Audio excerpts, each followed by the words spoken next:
The U.S. has launched a series of strikes in retaliation for the strike against a base in Jordan that killed 3 U.S. soldiers last weekend. CBS News congressional correspondent Scott MacFarlane joins us now. So, Scott, what kind of reaction are you hearing on Capitol Hill? Some of the initial reaction is somewhat traditionally split along party lines. Let me give you 2 Florida Republicans' reactions. Mike Waltz of Florida says he wants to be briefed on whether the administration might have telegraphed that this strike was coming, therefore using more firepower for less return, less results. Then Byron Donalds, the Republican from Florida, also saying the strike could have and should have happened same day versus the time period that expended between the attacks against U.S. service members and the airstrikes by Americans. But the Democrat from Virginia, Mark Warner, who chairs the Senate Intelligence Committee, says this is a response that will send a message to the Iranians. Some of this just goes right down along the tradition of this Congress, which is reaction in favor of the president from Democrats, opposed to the president's decision by Republicans. But we'll look for more reaction from those with oversight over the military, the Armed Services Committees. Catherine, you know this as well as anybody.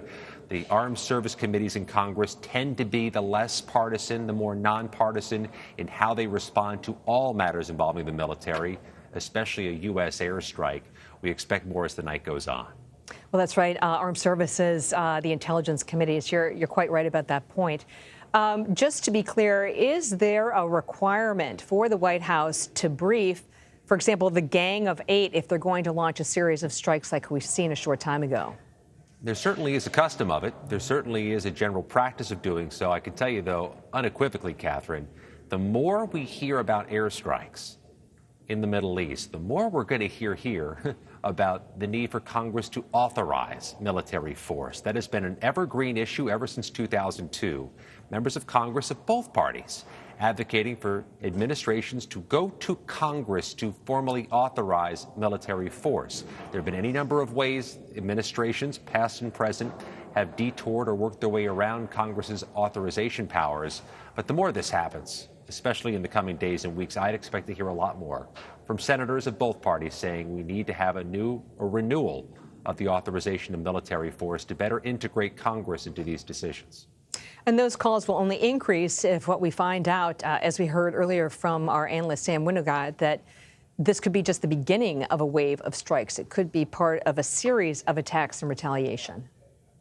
Yeah, and I think to a degree we've been hearing quite a bit since October 7th in anticipation that there may be U.S. military support of other actions in the Middle East, and perhaps anticipating this might expand to a wider set of military actions in the Middle East if there were targeting of U.S. military forces there. I think it's going to escalate. I think there's going to be a crescendo of that. What's more, as attacks continue against U.S. military members in other parts of the world, Congress is going to be more aggressive about employing its powers. Scott MacFarlane on Capitol Hill, thank you. Let's bring in CBS News national security correspondent David Martin. He should be with us now. Is David with us? There he is. Yes. David, thank you very much. I know you're getting ready for the evening news. So just bring us up to date on the new information that you have. Well, we've got a new development, which is that the Secretary of Defense has put out a statement which has real information in it.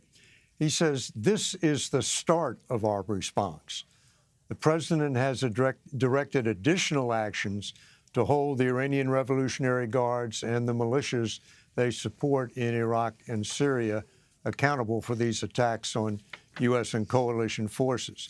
He doesn't say what these further actions will be or when they will happen, but U.S. officials here say that we can expect to see at least one more day of airstrikes against similar targets in Iraq and Syria, and the exact targets will probably depend, at least in part, on the success of tonight's strikes. Do targets need to be restruck?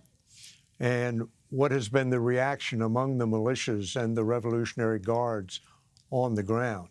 In addition to that, Elaine, I am told we should also expect one more of these joint U.S. and British strikes against Houthi targets in Yemen.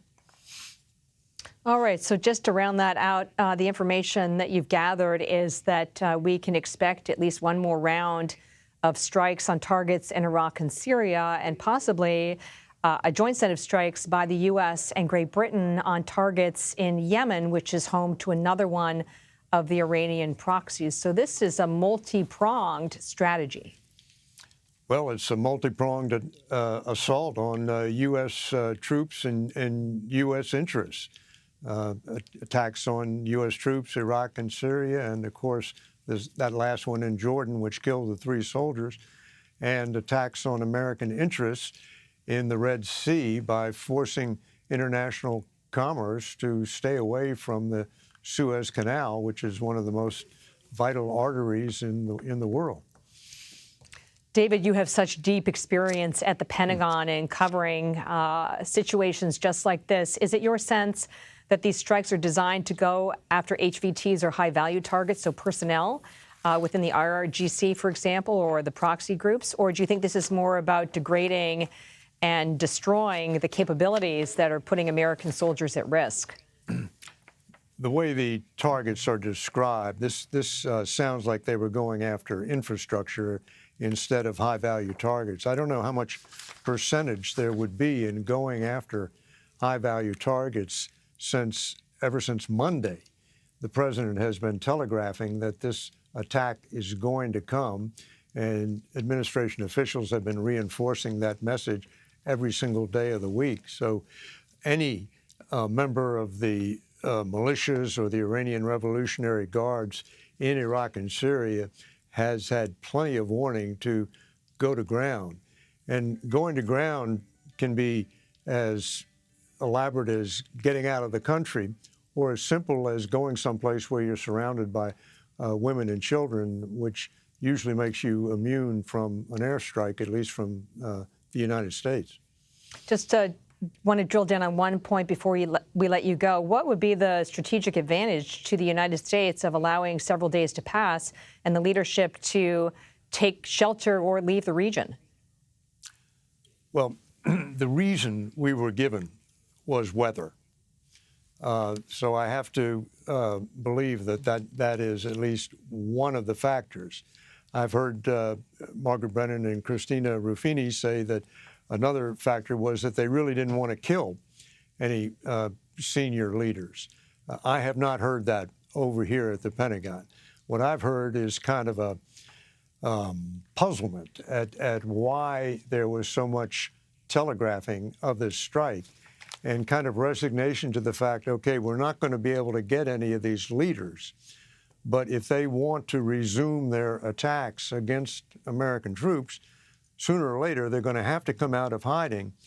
And if these success against their infrastructure were successful, then they're not going to have much to work with when they come back. David Markin, thank you for your reporting and analysis. Sure.